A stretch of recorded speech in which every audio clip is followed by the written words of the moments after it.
On a rainy Monday morning in January 2023, we set sail from Nauerna at 6 a.m, bright and early. It's only an hour sail and we moor next to the dock at the Amsterdam Yacht Service.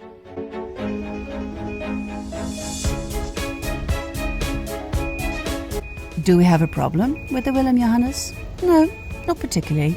But there's some movement on the shaft bearing which started to make silly cavitation noises and we really want it repaired. Plus, this is something that you need to fix in time. And since she's going on the dry anyway, we'll make sure the bottom is free from barnacles and other magical beasts that slow us down. And so we'll have her clean and repainted before we put her back in the water. In Dutch we call it knippen en scheren.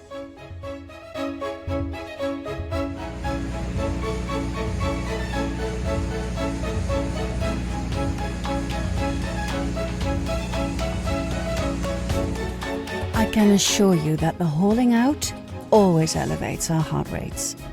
Stay tuned, for we will keep you posted and updated. And do keep your fingers crossed that no silly stuff is found wrong with the shaft, please. Thank you.